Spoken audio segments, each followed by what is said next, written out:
أعوذ بالله من الشيطان الرجيم بسم الله الرحمن الرحيم وجاءت سكرة الموت بالحق ذلك ما كنت منه تحيد ونفخ في الصور ذلك يوم الوعيد. கண்ணியத்திற்குரிய அல்லாஹ்வின் அடியார்களே, சூரா காஃபை நாம் பார்த்து வருகின்றோம்.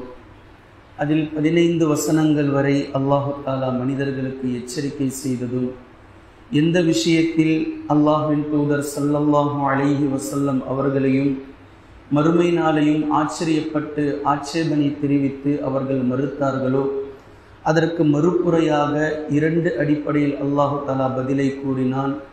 ஒன்று, முதலாவது உபதேசத்தின் அடிப்படையில் அவனது வல்லமையை பற்றி சொன்னான். இரண்டாவது, எச்சரிக்கை கலந்த எச்சரிக்கை விடுக்கும் விதமாக இவர்களுக்கு முன்னால் பல நபர்களை நாம் அழித்திருக்கிறோம், இவர்களும் அந்த அழிவை எதிர்பார்க்கிறார்களா என்பது போன்ற தொனியில் அல்லாஹு தஆலா அடுத்த கட்டமான எச்சரிக்கையையும் பேசினான். பின்பு ஒரு ருக்கூஐ அல்லாஹு தஆலா முடித்துவிட்டு அடுத்த 7 வசனத்தில் அல்லாஹு தஆலா மனிதர்களுக்கு மிக அழகான உபதேசத்தை செய்கின்றான். அந்த உபதேசத்தினுடைய முதல் 3 வசனங்களைத்தான் நாம் பார்த்திருக்கின்றோம். மனிதன் பேசக்கூடிய பேச்சை உன்னிப்பாக கவனித்து பேசட்டும், தேவையில்லாத வார்த்தைகளையோ கரடுமுரடான சொல்லையோ அவன் பயன்படுத்த வேண்டாம். ஏனென்றால் ஒவ்வொரு வார்த்தையையும் ஒவ்வொரு எழுத்தையும் ஒவ்வொரு சொல்லையும் செயலையும் நம்முடைய 2 வானவர்கள் பதிவு செய்து கொண்டே இருக்கிறார்கள் என்று அல்லாஹு தஆலா சொல்லி காண்பிக்கின்றார். பின்பு கடைசியாக இந்த 3 வசனத்தில் அல்லாஹு தஆலா பேசி முடித்துவிட்டு பின்பு அல்லாஹு தஆலா மரணத்தை நமக்கு நினைவுபடுத்துகின்றான். ஒரு மனிதர் இந்த உலகத்தில் வாழக்கூடிய நேரத்தில் அவருடைய எந்த சொல்லுக்கும் எந்த விதமான செயலுக்கும் பயம் இல்லாமல், அல்லாஹ்வினுடைய அச்சம் இல்லாமல் திமிரோடும் அவருடைய அகந்தையோடும் பகட்டோடும் ஒருவர் நடந்து கொண்டிருந்தால் அல்லாஹு தஆலா நினைவுபடுத்தக்கூடிய விஷயம், ஒரு நேரம் வரும், வஜாஅத் சக்ரத்துல் மௌத்தி பில் ஹக், சத்தியத்தை கொண்டு மரணத்தினுடைய சக்ராத் என்ற நேரம் உங்களை வந்தடையும். இந்த நேரத்திற்கு நீங்கள் பயந்து கொள்ளுங்கள். இந்த நேரம் வரக்கூடிய நேரத்தில் உங்களுடைய வாழ்நாளினுடைய ஒட்டுமொத்தமும் உங்களுக்கு நினைவிற்கு வரும். நீங்கள் என்னென்ன பேசினீர்கள், நீங்கள் என்னென்ன செய்தீர்கள், இனி அதை சரி கட்ட முடியுமா, இனி அதை சரியாக்கிவிட முடியுமா, பேசியவர் முன்னால் கிடைத்தால் மன்னிப்பு கேட்டு விடலாமா, அல்லது அல்லாஹ்விடத்தில் ஒரு தௌபா செய்து விடலாமா, எல்லாம் நினைவிற்கு வரும். ஆனால் வாய்ப்பில்லை என்பதைத்தான் அல்லாஹு தஆலா பேசுகின்றான். வஜாஅத் சக்ரத்துல் மௌத்தி பில் ஹக், ஒவ்வொரு மனிதருக்கும் சத்தியத்தை கொண்டு மௌத் என்பது சக்ராத்தை கொண்டு வரும். இது மௌத்துக்கு முன்னால் உள்ள நேரத்தை பற்றி அல்லாஹ் பேசுகின்றான். மௌத் அடுத்த கட்டம். சக்கராத் வந்துடுச்சு அப்படின்னா கண்டிப்பாக அதை தொடர்ந்து அவருக்கு மௌத் வரதான் போகுது. சக்கராத்தில் இருந்து மீண்டு அவர் மறுபடியும் உலக வாழ்க்கைக்கெல்லாம் வரமாட்டார். இது மௌத்துக்கு முன்னாடி நிச்சயமாக வரக்கூடிய ஒரு வேதனை. சக்கராத் என்பது கண்டிப்பாக எல்லோருக்கும் இருக்கிறது, இறை தூதர்கள் உட்பட, அல்லாஹ்வின் தூதர் ஸல்லல்லாஹு அலைஹி வஸல்லம் அவர்கள் உட்பட எல்லோருக்கும் சக்கராத் என்ற ஒரு நிலை கண்டிப்பாக அல்லாஹு தஆலா வைத்துத்தான் இருக்கின்றார். அபூபக்கர் சித்தீக் ரலியல்லாஹு அன்ஹு அவர்களுடைய சக்கராத்துடைய நேரத்தில் இருந்த நேரத்தில் ஆயிஷா ரலியல்லாஹு அன்ஹா அவர்கள் தந்தையை காண்பதற்காக செல்கிறார்கள். அந்த நேரத்தில் தந்தையினுடைய அந்த கடினமான நிலையை பார்த்து ஆயிஷா ரலியல்லாஹு அன்ஹா அவர்கள் ஒரு கவிதையை படிக்கிறார்கள். மூச்சு ஒரு நாள் தொண்டையை அடைக்க, நெஞ்சையும் நெரிக்க, உதவாது மனிதனுக்கு ஆஸ்தி எதுவும் சத்தியமாக என்று சொல்லக்கூடிய இந்த கவிதையை ஆயிஷா ரலியல்லாஹு அன்ஹா அவர்கள் படிக்கிறார்கள். இதை கேட்ட அபூபக்கர் சித்தீக் ரலியல்லாஹு அன்ஹு அவர்கள் அப்போது போர்வையை போர்த்தி கொண்டு படுத்திருந்தார்கள்.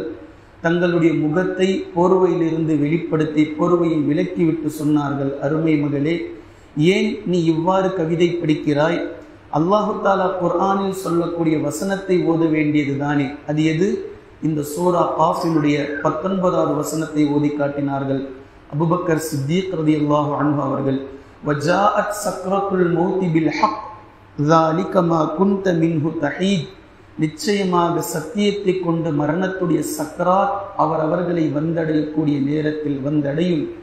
எதை கொண்டு நீ வெறுண்டோடி கொண்டு இருந்தாயோ அந்த மரணம், அந்த நேரம் இதுதான் என்று வானவர்களால் அவருக்கு சொல்லப்படும் என்ற இந்த வசனத்தை அபூபக்கர் சித்தீக் ரலியல்லாஹு அன்ஹு அவர்கள் ஓதி காட்டினார்கள் என்ற இந்த செய்தி ஷுஅபுல் ஈமானிலும் தபக்காத்துல் குப்ராவிலும் தாரிகுல் இஸ்லாமிலும் இந்த செய்தியை நீங்கள் பார்க்கலாம். அதே போன்று அல்லாஹ்வின் தூதர் ஸல்லல்லாஹு அலைஹி வஸல்லம் அவர்கள் சக்ராத்துடைய நிலையில் இருக்கக்கூடிய நேரத்தில் ஒவ்வொரு சஹாபாக்களாக நபி ஸல்லல்லாஹு அலைஹி வஸல்லம் அவர்களை வந்து பார்க்கிறார்கள். அப்துல்லாஹ் இப்னு மஸ்ஊத் ரலியல்லாஹு அன்ஹு அவர்களும் உள்ளே நுழைகிறார்கள். நபி ஸல்லல்லாஹு அலைஹி வஸல்லம் அவர்கள் ஒரு கருப்பு நிற போர்வையை போர்த்தி கொண்டு படுத்திருந்தார்கள் முழுவதுமாக. நபி ஸல்லல்லாஹு அலைஹி வஸல்லம் அவர்களுடைய அந்த போர்வையின் மீது அப்துல்லாஹ் இப்னு மஸ்ஊத் ரலியல்லாஹு அன்ஹு அவர்கள் கை வைத்தார்கள். கடினமான உஷ்ணம், பயங்கரமான உஷ்ணம். அப்போ அல்லாஹ்வின் தூதர் ஸல்லல்லாஹு அலைஹி வஸல்லம் அவர்கள்கிட்ட கேட்குறாங்க, அல்லாஹ்வின் தூதரே, உங்கள் உடலுடைய உஷ்ணம் உங்களுடைய உடலை தாண்டி, உடல் ஆடையை தாண்டி போர்வைக்கு மேலாக கொதிக்கிறதே என்று கேட்கக்கூடிய நேரத்தில் நபி ஸல்லல்லாஹு அலைஹி வஸல்லம் அவர்கள் போர்வையை விலக்கிவிட்டு சொன்னார்கள், இன்னலில் மௌத்தி சக்ராத், நிச்சயமாக ஒவ்வொரு மௌத்துக்கும், எல்லோருடைய மௌத்துக்கும் சக்ராத் இருக்கிறது என்று அல்லாஹ்வின் தூதர் ஸல்லல்லாஹு அலைஹி வஸல்லம் அவர்கள் சொல்லிய இந்த செய்தியை ஸஹீஹுல் புகாரியில் 4449வது ஹதீஸாகவும் 6510வது ஹதீஸாகவும் நாம் பார்க்க முடியும். பின்பு அடுத்த தொடரை அல்லாஹ் தஆலா இப்படி பேசுகின்றான், ذَلِكَ مَا كُنْتَ مِنْهُ تَحِيدٌ, எதை கொண்டு நீங்கள் வெறுண்டோடி கொண்டு இருந்தீர்களோ, நீ வெறுண்டோடி கொண்டு இருந்தாயோ அந்த நேரம், அந்த நாள், அந்த மௌத் இதுதான் என்று அவரிடத்தில் சொல்லப்படும். அதாவது இந்த இடத்தில் அல்லாஹ் தஆலா சொல்லக்கூடிய ஒரு செய்தி என்னவென்றால், ஒரு மனிதர் நடந்து கொள்ளக்கூடிய முறை, அவருடைய பெருமை, அவருடைய பேச்சு, அவருடைய அகந்தை, அவருடைய நடத்தைகள், அவருடைய செயல்கள், இவை எல்லாமுமே எப்படி காட்டுகிறது என்றால், அல்லாஹ்விடத்தில் நாம் ஒரு நாள் திரும்பி செல்லவே இல்லாததை போன்றும், நமக்கென்று மௌத்து வராததை போன்றும், அல்லது மௌத்து வந்தாலும் நாம் எல்லாம் சொர்க்கவாசிதான், நாம் சரியான பாதையில் இருக்கிறோம், நாம் சரியான இடத்தை அடைந்து விடுவோம், அல்லாஹ்விடத்திலிருந்து நமக்கு எந்த விதமான தண்டனையும் இருக்காது என்று அல்லாஹ்விடத்தில் ஏதோ ஒரு உடன்படிக்கை எடுத்து விட்டதை போன்று அவர்கள் நடந்து கொள்கிறார்கள். ஆனால் நபி ஸல்லல்லாஹு அலைஹி வஸல்லம் அவர்களுடைய நிலையும் சஹாபாக்களுடைய நிலையும் இதில் முற்றிலும் வேறுபட்டது. எந்நேரமும் மறுமைக்கும் மரணத்திற்கும் பயந்தவர்களாகவே இருந்தார்கள். அல்லாஹ் நம்மிடத்தில் எப்படி நடந்து கொள்வான், அல்லாஹ் நம்மிடத்தில் எப்படி நடந்து கொள்வான், நம்முடைய மரணம் நம்மை எப்படி தழுவும், நம்முடைய கபர் நமக்கு எப்படி இருக்கும். உஸ்மான் இப்னு அஃபான் ரலியல்லாஹு அன்ஹு அவர்கள் கபரை சந்தித்தால், கபரை கடந்து சென்றால் அழுது விடுவார்கள். தாடி நனையும் அளவிற்கு அழுது விடுவார்கள். மக்கள் அவர்களிடத்தில் கேட்பார்கள், நரகத்தை பற்றி பேசும்போதும் மறுமையை பற்றி பேசும்போது கூட நீங்கள் இவ்வளவு அழுவதில்லையே என்று கேட்டபோது, மறுமைக்கும் நரகத்திற்கும் முதல் வீடு இதுதான், இங்கிருந்துதான் அவருடைய மறுமை வாழ்க்கை தொடங்குகிறது. இது சரியாக இருந்து விட்டால் அடுத்தடுத்த கட்டத்தில் அவர் சரியாக இருந்து விடுவார். இதில் ஒருவர் நஷ்டமடைந்து விட்டால் அடுத்தடுத்த எட்டுக்களும் அடுத்தடுத்த கட்டங்களும் அவர் நஷ்டமடைவார். அதனால்தான் இதை காணும் போது நம்முடைய வீடு, முதல் வீடு எப்படி இருக்க போகின்றதோ என்ற பயத்தில் நான் அழுகின்றேன் என்று சொர்க்கவாசி என்று நபி ஸல்லல்லாஹு அலைஹி வஸல்லம் அவர்களால் சுப செய்தி சொல்லப்பட்ட உஸ்மான் இப்னு அஃபான் ரலியல்லாஹு அன்ஹு அவர்களுடைய பதில். அப்படி என்றால் நம்முடைய நிலை, நாம் எந்த நிலையில் இன்று இருக்கின்றோம்? அல்லாஹ்வின் தூதர் ஸல்லல்லாஹு அலைஹி வஸல்லம் அவர்கள் ஒரு நாளைக்கு 70 முறை 100 முறை பாவ மன்னிப்பை தேடினார்கள், இஸ்திக்ஃபார் செய்தார்கள் என்ற ஹதீஸை பார்த்த பின்பும் நாம் நம்முடைய நிலையிலிருந்து கொஞ்சம் கூட மாற்றிக்கொள்ள விரும்புவதே இல்லை. நம்மை நாமே சரியானவர்கள் என்றும் சொல்லிக் கொள்கிறோம். இது ஒரு சாரார். இன்னொரு சாரார், நாம் மௌத்தே ஆக மாட்டோம், நமக்கென்று மறுமையே இருக்காது, நமக்கென்று சக்கராத்தே இருக்காது என்பது போன்ற நிலையில் ஒரு சிலர் இந்த இடத்தில் கொஞ்சம் உன்னிப்பாக கவனிக்க வேண்டும். ذَلِكَ مَا كُنْتَ مِنْهُ تَحِيدٌ, மரணத்தை எதை கொண்டு நீ விருண்டோடி கொண்டு இருந்தாயோ அது இதுதான் அந்த நாள், இதுதான் அந்த சக்கராத், இதுதான் என்று வானவர்களால் அந்த நேரத்தில் அவருக்கு நினைவூட்டப்படும். அறிஞர்களுக்கிடையில் இந்த சொற்றொடருக்கு 2 வகையான கருத்துக்களை தருகிறார்கள். ஒன்று, தழுவியல் பெயர் சொல். மா குன்த மின்ஹு தஹீத் என்ற இந்த வார்த்தையை தழுவியல் பெயர் சொல் என்று தமிழில் சொல்லப்படும். ஆங்கிலத்தில் தியோலாஜிக்கல் நவுன் என்று சொல்லப்படும். அதாவது அரபியில் இதற்கு மௌசூல்.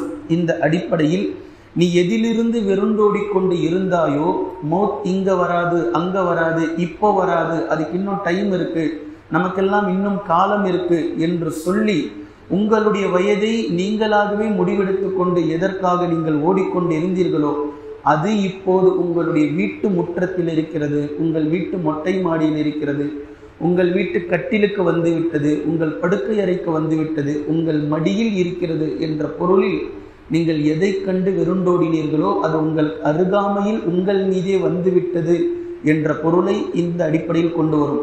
இரண்டாவது அடிப்படை எதிர்மறை இடைச்சொல், அதாவது நெகட்டிவ் இன்டர்ஜெக்ஷன் என்ற அடிப்படையில் அந்த வார்த்தையை போடப்படும். இதன் அடிப்படையில் மரணத்தை விட்டு நீங்கள் எங்கும் ஓட முடியாது, மரணத்தை விட்டு நீங்கள் எங்கும் ஒளிந்து கொள்ள முடியாது, எங்கும் பதுங்கிக் கொள்ள முடியாது. நீங்கள் எங்கு சென்றாலும் எங்கு ஓடினாலும் மரணம் உங்களுக்கு ஒரு படி முன்னால் இருக்கிறது என்ற கருத்தை இந்த வாக்கியம் கொண்டு வரும்.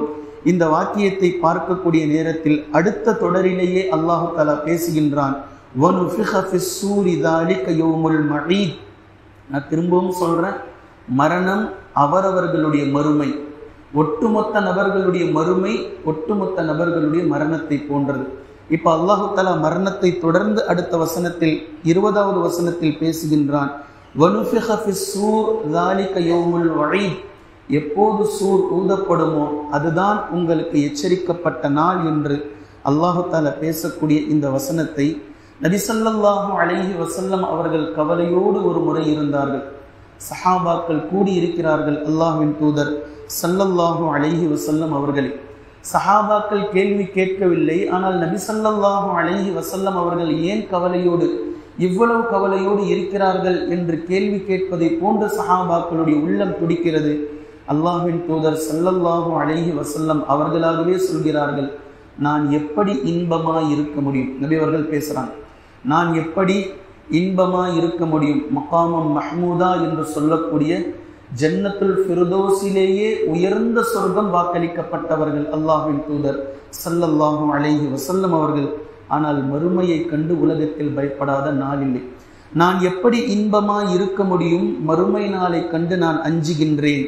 மறுமை நாளில் நம்முடைய நிலை என்னவோ என்று நான் நினைக்கின்றேன்.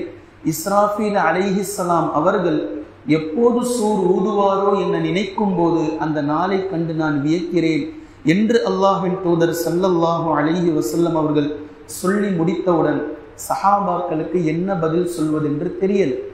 அப்போ நபி ஸல்லல்லாஹு அலைஹி வஸல்லம் அவர்களிடத்தில் சஹாபாக்கள் கேட்கிறார்கள், அல்லாஹ்வின் தூதரே, இதற்கு நாங்கள் என்ன பதிலை சொல்ல வேண்டும் என்று கேட்டபோது நபி ஸல்லல்லாஹு அலைஹி வஸல்லம் அவர்கள் பதிலை சொல்லிக் கொடுத்தார்கள், ஹஸ்புனல்லாஹு வ நிஅமல் வக்கீல், அல்லாஹ்வே எங்களுக்கு போதுமானவனாக இருக்கின்றான், பொறுப்பாளிகளில் அவனே சிறந்தவனாக இருக்கின்றான் என்று நீங்கள் என்னிடத்தில் பதில் சொல்லுங்கள் என்று நபி ஸல்லல்லாஹு அலைஹி வஸல்லம் அவர்கள் சொல்லிய இந்த ஹதீஸ் அபூ சயீத் அல் குத்ரி ரலியல்லாஹு அன்ஹு அவர்கள் அறிவிக்கிறார்கள். இந்த ஹதீஸை முஸ்னத் அஹ்மதிலும் ஜாமிஉ திர்மிதியில் 2355வது ஹதீஸாகவும் 3166வது ஹதீஸில் வேறு சில வார்த்தைகளில் மாற்றத்தை கொண்டும் இந்த ஹதீஸை நீங்கள் காணலாம். கண்ணியத்திற்குரிய அல்லாஹ்வின் அடியார்களே, முதல் 3 வசனத்தில் 16வது வசனம் முதல் 18வது வசனம் வரை சொல்லை பற்றியும் செயலை பற்றியும் பேசிய அல்லாஹ் தஆலா அடுத்த 2 வசனத்தில் மரணத்தை பற்றியும் சக்கராத்தை பற்றியும் மறுமை நாளை பற்றியும் துவங்குகின்றான். அடுத்த 2 வசனங்களில் மறுமை நாளையில் நீங்கள் எப்படி இருப்பீர்கள், உங்களோடு யார் இருப்பார்? ஒரு சாயிக்கும் ஒரு ஷஹீதும் உங்களோடு இருப்பார். உங்களை ஓட்டிச் செல்பவரும் உங்களுடைய சொல்லுக்கும் செயலுக்கும் சாட்சி பகர்பவரும் இருப்பார் என்று அடுத்த 2 வசனத்தில் அல்லாஹ் தஆலா பேசுகின்றான். அதனுடைய விளக்கத்தை இன்ஷா அல்லாஹ் தொடர்ந்து பார்க்கலாம். குர்ஆனையும் ஹதீஸையும் தெளிவாக விளங்கக்கூடிய நன்மக்களாகவும் அதை சரியாக நடைமுறைப்படுத்தக்கூடிய மக்களாகவும் அல்லாஹ் நம்மை ஆக்குவானாக. சுப்ஹானல்லாஹும்ம பிஹம்திக அஷ்ஹது அல்லா இலாஹ இல்லா அன்த அஸ்தக்ஃபிருக வ அத்தூபு